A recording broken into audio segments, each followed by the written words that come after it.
بسم اللہ الرحمن الرحیم۔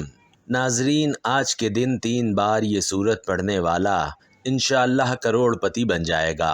حضرت علی رضی اللہ تعالی عنہ نے فرمایا، محترم ناظرین، آج کے بابرکت دن جس گھر میں یہ ایک تسبیح پڑھی جائے گی اس گھر کا بچہ بچہ ارب پتی بن جائے گا۔ یہ موقع سال بھر بعد آتا ہے، جلدی کر لیں۔ آج محرم کے اس بابرکت دن کا ایک ایسا خاص وظیفہ، ایک ایسا باکمال عمل آپ کے حوالے کروں گا جسے پڑھنے والا آج تک کسی حالت سے محروم نہیں رہا۔ اتنا طاقتور وظیفہ، اتنا باکمال وظیفہ کہ جسے پڑھنے والا عرش الہی پر بیٹھے رب سے اپنی ہر حاجت کو پورا کروا لیتا ہے۔ اگر آپ میں سے کوئی بندہ ایسا موجود ہے، کوئی بھائی بہن، کوئی بیٹی، کوئی بیٹا ایسا موجود ہے جو اپنے حالات کی وجہ سے پریشان رہتا ہے، بے روزگاری کی وجہ سے پریشان ہے، بے اولادی کی وجہ سے پریشان ہے، رشتوں میں بندش کی وجہ سے پریشان ہے، تو وہ دنیا جہان کے تمام کام چھوڑ کر آج کے دن صرف ایک تسبیح پڑھ لیں۔ اور ویڈیو شروع کرنے سے پہلے آپ سے درخواست ہے کہ کمنٹ باکس میں اللہ تعالیٰ کے 99 ناموں میں سے کوئی بھی ایک نام جو آپ کو زیادہ پسند ہے وہ لکھ دیں۔ ناظرین، دور حاضر میں اہل اسلام کی پریشانیوں کی عمومی وجوہات دین سے دوری اور اسلامی تعلیمات پر عمل نہ کرنا ہے، اللہ کی ناراضگی اور رسول اکرم صلی اللہ علیہ وآلہ وسلم کی شریعت اور سنت کی خلاف ورزی ہے۔ بقا کو چھوڑ کر، خدا کو چھوڑ کر، فنا ہونے والی دنیا کی پوجا، نفس پرستی اللہ کی رضا کے بجائے اپنے منشا اور رضامندی کے حصول کی کوشش، کتاب و سنت کو خود پر نافذ کرنے کے بجائے اسلام کو اپنی مرضی کے زاویے سے دیکھنا، اپنی سہولت کے لیے دین میں نرمی اور آسانیاں پیدا کرنے کی کوشش اور اصلاح کرنے والے سے یہ امید رکھنا کہ وہ ہماری سوچ کے مطابق دین اور شریعت کو بیان کرے۔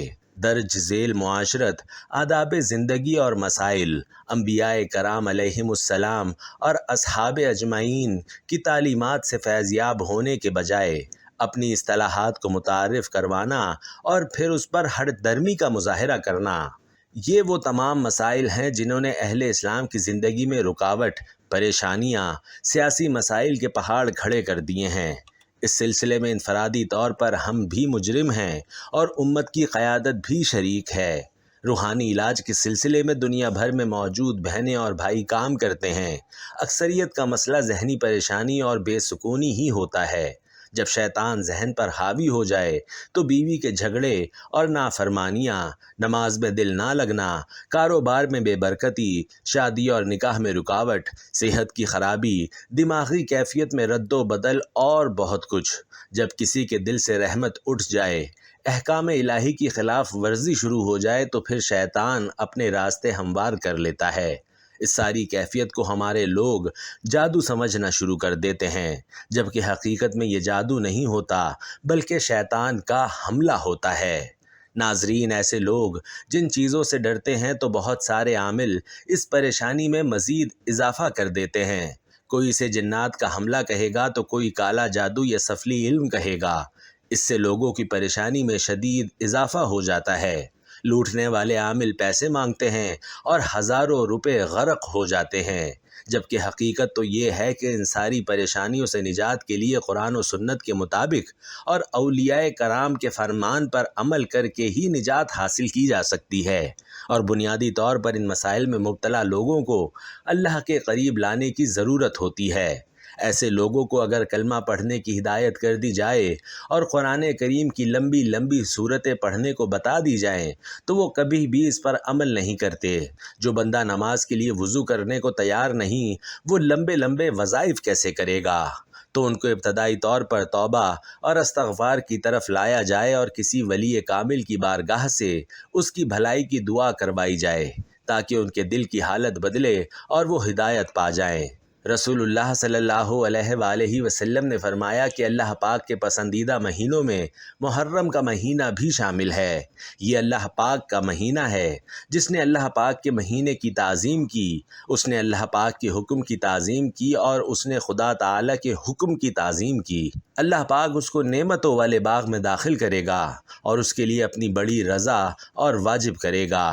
ناظرین، میں نے تمام بزرگان سے سبق سیکھا ہے کہ ذہنی، نفسیاتی اور معاشرتی مسائل کے شکار ہر انسان کو اللہ کے قریب لاؤ توبہ استغفار کی طرف راغب کرو۔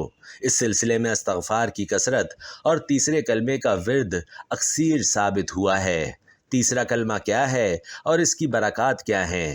علامہ کرام نے اس کا تجزیہ کرتے ہوئے لکھا ہے کہ حضرت ابن عباس رضی اللہ تعالی عنہ فرماتے ہیں کہ اللہ تعالی نے عرش بنایا اور فرشتوں کو اسے اٹھانے کا حکم دیا تو فرشتوں کو عرش بہت وزنی محسوس ہوا۔ اس وقت فرشتوں کو سبحان اللہ پڑھنے کو کہا، چنانچہ اس کو پڑھتے ہی ان کے لیے عرش اٹھانا آسان ہو گیا۔ فرشتے اس کلمے کو پڑھتے رہے یہاں تک کہ حضرت آدم علیہ السلام وجود میں آئے اور ان کو چھینک آئی تو الحمدللہ پڑھنے کا حکم دیا۔ فرشتوں نے یہ کلمہ سنا تو سبحان اللہ کے ساتھ الحمدللہ بھی پڑھنے لگے۔ حضرت نوح علیہ السلام کا زمانہ آیا تو بت پرستی کے خلاف اللہ نے حکم دیا تو قوم کو لا الہ الا اللہ کی تلقین کی۔ فرشتوں نے اس کو بھی ملا کر پڑھنا شروع کر دیا، حتیٰ کہ حضرت ابراہیم علیہ السلام کا زمانہ آیا۔ حضرت ابراہیم علیہ السلام کو حضرت اسماعیل علیہ السلام کی قربانی کا حکم ملا۔ وہ عمل کرنے لگے تو جنت سے جبرائیل علیہ السلام جانور لے آئے۔ اسماعیل علیہ السلام کی جگہ اس جانور کو قربان کیا گیا تو حضرت ابراہیم علیہ السلام کی زبان سے خوشی سے نکلا اللہ اکبر، تو ناظرین فرشتوں نے اس کو بھی ملا لیا اور یوں پڑھنے لگے یہاں تک کہ حضرت محمد صلی اللہ علیہ وآلہ وسلم کا زمانہ آ گیا۔ حضرت جبرائیل علیہ السلام نے یہ واقعہ عبداللہ کو سنایا تو آپ صلی اللہ علیہ وآلہ وسلم نے اظہار کے لیے فرمایا تو فرشتوں نے بھی یہ ساتھ ملا لیا اور یوں تیسرا کلمہ مکمل ہوا۔ ناظرین علماء کرام لکھتے ہیں کہ آقائے دو جہاں صلی اللہ علیہ وآلہ وسلم نے ارشاد فرمایا کہ کیا تم میں سے کوئی ایسا شخص نہیں جو احد پہاڑ پر عمل کر لیا کرے؟ آپ صلی اللہ علیہ وآلہ وسلم نے فرمایا کہ ہر شخص یہ کر سکتا ہے۔ سبحان اللہ پڑھنے کا ثواب احد پہاڑ سے زیادہ ہے، الحمدللہ کا ثواب احد پہاڑ سے زیادہ ہے، اللہ اکبر کا ثواب احد پہاڑ سے زیادہ ہے۔ رسول رحمت صلی اللہ علیہ وآلہ وسلم کی زبان مبارک اور پھر اولیاء کرام کے عمل سے ثابت ہوا کہ اس میں کوئی انمول خزانہ ضرور چھپا ہوا ہے۔ ناظرین مدینے والے آقا صلی اللہ علیہ وآلہ وسلم نے اس میں موجود کلمات کو احد جیسے بلند پہاڑ سے بھی زیادہ بابرکت قرار دیا ہے۔ ناظرین بزرگان دین نے اس کے بہت سارے فضائل اور فوائد لکھے ہیں اور اپنے تجربات میں پیش کرتا ہوں۔ میں نے خود اپنی زندگی میں آزمایا اور آپ تک ہزاروں لوگوں کو بتا چکا ہوں، الحمدللہ انہیں برکت نصیب ہوئی۔ اگر کہیں کمی ہو تو وہ اپنے یقین اور اعتماد میں ہوتی ہے۔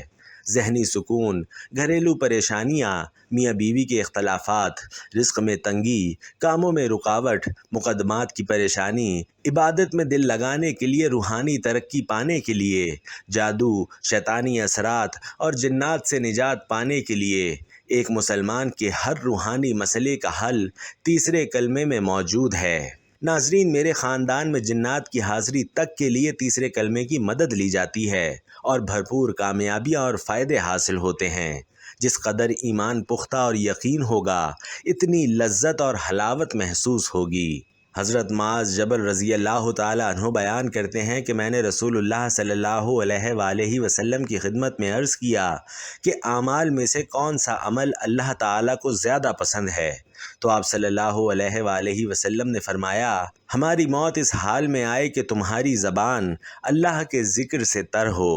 ہمارے یہاں جو تیسرا کلمہ معروف ہے جس کے اندر بنیادی طور پر تسبیح، تعبیر کے کلمات ہیں، اسی احادیث مبارکہ میں الباقیات الصالحات ہمیشہ رہنے والا اور نیک عمل قرار دیا گیا ہے۔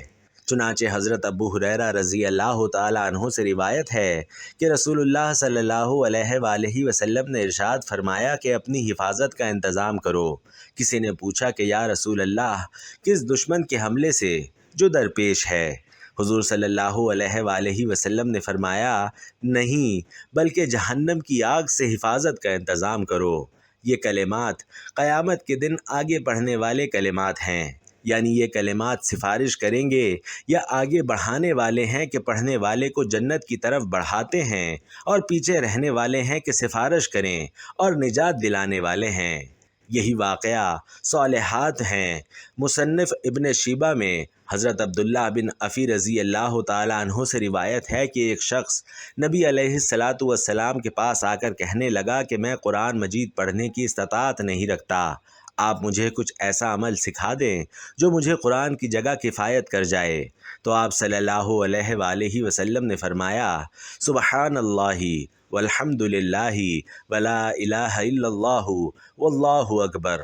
اور ایک دوسری روایت میں ہے کہ آپ علیہ السلام نے فرمایا کہ دن میں 30 مرتبہ یہ کلمہ کہنا ایسا صدقہ ہے جو آسمان اور زمین کے درمیان کو بھر دیتا ہے۔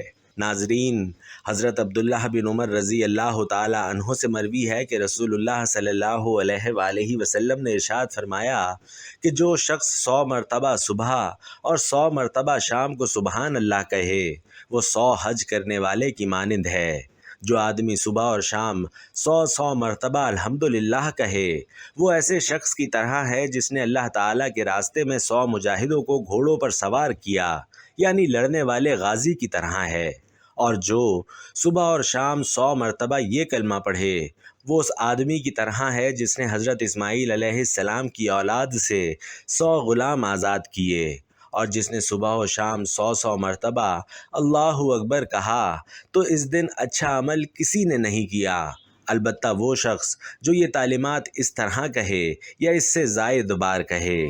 ناظرین، حضرت ابو موسیٰ رضی اللہ تعالیٰ عنہ سے روایت ہے کہ نبی کریم صلی اللہ علیہ وآلہ وسلم نے فرمایا کہ کیا تمہیں ایک ایسا کلمہ نہ بتاؤں جو جنت کے خزانوں میں سے ایک خزانہ ہے؟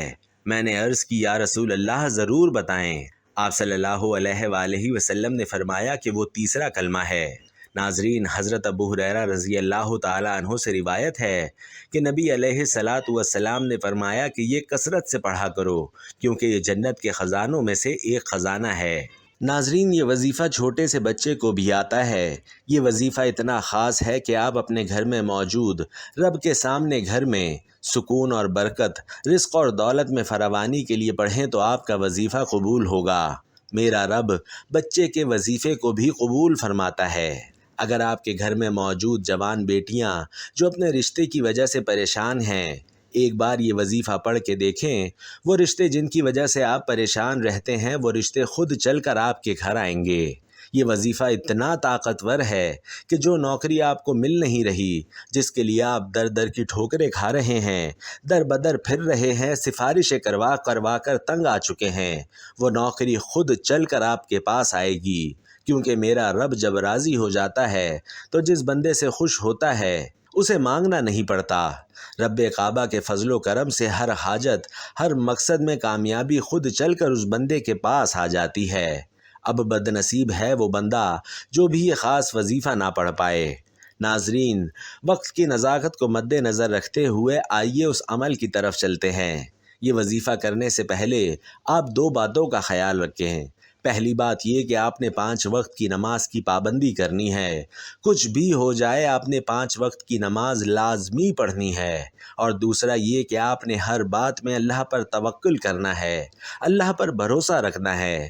جب آپ پختہ ارادہ کر لیں تو اللہ پر بھروسہ کیا کریں، بے شک اللہ توکل والوں سے محبت کرتا ہے۔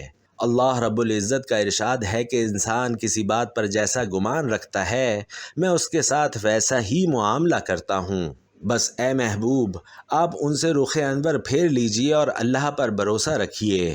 اللہ کا کارساز ہے، جو اللہ پر توکل کرتا ہے تو اللہ اس کا ہو جاتا ہے۔ بے شک اللہ بہت بڑی غالب حکمت والا ہے، اور اللہ کے دامن کو مضبوطی سے تھامے رکھو، وہی تمہارا مددگار اور کارساز ہے۔ بس وہ کتنا اچھا کارساز ہے اور کتنا اچھا مددگار ہے، لہٰذا آپ اچھا سوچیں۔ آپ یہ سوچیں کہ اللہ پاک آپ کو رزق دے گا تو آپ خود محسوس کریں گے کہ اللہ پاک آپ کو بہترین رزق دے رہا ہے۔ ناظرین، عمل کی بہترین رہنمائی کے لیے ویڈیو کو آخر تک ضرور دیکھیے گا۔ یہ عمل کیا ہے؟ آج پورا دن موجود ہے۔ کسی بھی نماز کے بعد آپ کی وظیفہ پڑھ سکتے ہیں، چاہے تو نماز عصر کے بعد پڑھ لیں اور چاہے تو رات سونے سے پہلے پڑھ لیں، لیکن یہ وظیفہ لازمی کریں۔ یہ آپ نے صرف 100 بار پڑھنا ہے۔ ناظرین، یہ چھوٹا سا وظیفہ لیکن اس کے کمالات اتنے زیادہ ہیں کہ پورے سال کی کامیابیاں آپ کے قدموں میں آ جائیں گی۔ سب سے پہلے آپ نے اپنے مقصد کی نیت کرنی ہے۔ آپ کی جو بھی حاجت ہے، جو بھی خواہش ہے، آپ جو بھی چاہتے ہیں کہ اللہ تعالیٰ بہت جلد پوری کر دے۔ اگر آپ بے اولاد ہیں اور بے اولادی کے لیے وظیفہ کر رہے ہیں، رزق کی تنگی کے لیے، تنگ دستی سے نجات کے لیے، یا اولاد کے رشتوں کے لیے یہ عمل کر رہے ہیں، تو سب سے پہلے اپنے ذہن میں اپنا مقصد رکھیں اور کہیں کہ اے اللہ، میں اس مقصد کے لیے اس نیت سے یہ وظیفہ پڑھ رہا ہوں۔ نیت کرنے کے بعد نبی کریم صلی اللہ علیہ وآلہ وسلم کی ذات پر درود پاک 3 بار یا 7 بار پڑھنا ہے۔ آپ کوئی سا بھی درود پڑھ سکتے ہیں، لیکن درود ابراہیم کی فضیلت سب سے زیادہ ہے۔ درود ابراہیمی سب سے زیادہ افضل ہے۔ درود ابراہیمی پڑھنے کے بعد اب آپ کو کرنا کیا ہے؟ آپ قرض سے نجات چاہتے ہیں یا من پسند نوکری چاہتے ہیں؟ من پسند شادی چاہتے ہیں یا بے روزگاری کا خاتمہ چاہتے ہیں؟ گناہوں سے نجات چاہتے ہیں یا دنیا کی کوئی بھی حاجت چاہتے ہیں؟ تو نیت کرنے کے بعد پوری طور پر اپنی آنکھوں کو بند کر لیجئے اور تیسرا کلمہ پڑھیے۔ آج کے دن اپنے مقصد کی نیت کرنے کے بعد جو بندہ تیسرا کلمہ 100 بار پڑھے گا، میں ایمان سے کہتا ہوں کہ 100 بار تیسرا کلمہ پڑھتے دوران اگر آپ کسی طاقتور دشمن سے نجات چاہتے ہیں، وقت کے حاکم بھی آپ کے قدموں میں آ جائیں گے۔ نوکری، حاجت یا خواہش جن کے لیے آپ ساری زندگی دوڑتے رہے ہیں، تگ و دو کرتے رہے ہیں، محنت اور مشقت کرتے رہے ہیں، وہ تمام کی تمام چیزیں خود چل کر آپ کے پاس آئیں گی۔ اس کے بعد 3 مرتبہ سورۃ الکوثر پڑھنی ہے۔ ناظرین، آج کے دن کا یہ وظیفہ پڑھنے سے آپ مقناطیس بن جائیں گے۔ یہ رزق اور دولت آپ کی طرف ایسے بھاگے گی جیسے کامیابی صرف آپ ہی کے لیے بنی ہو۔ میرا بس چلتا تو میں ہر کسی کو اس وظیفے کرنے کا کہتا، پوری دنیا کے مسلمان یہ وظیفہ کریں۔ بندہ کہتا ہے کہ رب کی عنایات کیا ہیں اور رب کی غیبی مدد کیا ہے۔ جو بندہ کھلی آنکھوں سے رب کے کمالات کو، رب کے معجزات کو دیکھنا چاہتا ہو تو یقین کامل کے ساتھ اپنے مقصد کی نیت کر کے یہ وظیفہ کر لے۔ ناظرین، مقصد کی نیت کرنے کے بعد تیسرا کلمہ 100 بار پڑھنا ہے، اور جب آپ کی زبان سے سبحان اللہ والحمد للہ ولا الہ الا اللہ واللہ اکبر ولا حول ولا قوت الا باللہ العلی العظیم نکل رہا ہو، روتے ہوئے، تڑپتے ہوئے، سسکتے ہوئے میرے پیارے رب کعبہ سے مانگتے چلے جائیں۔ میرا رب عطا کرنے والا ہے۔ بندہ رب سے 1 بار مانگتا ہے تو میرا رب 70 بار عطا کرتا ہے۔ اگر آپ اللہ تعالیٰ سے 1 حاجت مانگیں گے تو وہ آپ کی 70 حاجات پوری فرمائے گا۔ ناظرین، یہ وظیفہ خود بھی کیجیے اور دوسروں کو بھی بتائیے۔ آپ یہ وظیفہ ایک دوسرے کے لیے بھی کر سکتے ہیں۔ آپ جس حاجت کو اپنے ذہن میں رکھیں گے، 100 مرتبہ پڑھنے سے میرا رب راضی ہو جائے گا اور ہر مقصد میں کامیابی کو یقینی بنا دے گا۔ ناظرین، لوگ وظیفہ بتاتے ہیں کہ ہمارا مقصد آپ تک وہ وظائف پہنچانا ہے جو آپ کی زندگی کو بدل کر رکھ دیں۔ لوگ وظیفہ بتا کر ایک طرف ہو جاتے ہیں۔ ہم رب سے مانگنا، رب کو منانا اور رب سے اپنی حاجات پوری کروانے کا طریقہ بھی بتاتے ہیں۔ وظیفہ مکمل ہوتے ہی دونوں ہاتھ جوڑ کر اپنے گناہوں کی سچی توبہ کیجیے، اور جب تک دل کو سکون نہ مل جائے بار بار اپنے گناہوں کی سچی توبہ کیجیے۔ سچی توبہ کے بعد رب سے جتنا مانگیں گے، بچوں کی طرح ضد کر کے مانگیں گے، میرا رب نوازتا چلا جائے گا۔ پورا سال کسی اور وظیفے کی ضرورت نہیں ہوگی۔ ناظرین، اس کے علاوہ اگر آپ کے گھر میں کوئی بیماری ہے، کوئی پریشانی ہے، اللہ تعالیٰ کی بارگاہ میں اپنی حاجات پیش کر کے دیکھیے۔ اللہ تعالیٰ آپ کی دلی خواہشات، آپ کی تمام تکالیف اور دکھ پریشانیوں سے بخوبی آگاہ ہے۔ وہ سب اللہ کے حکم سے ختم ہو جائیں گی۔ لیکن اس کے باوجود بھی اللہ تعالیٰ کو انسان کا اپنے سامنے مانگنا بہت پسند ہے۔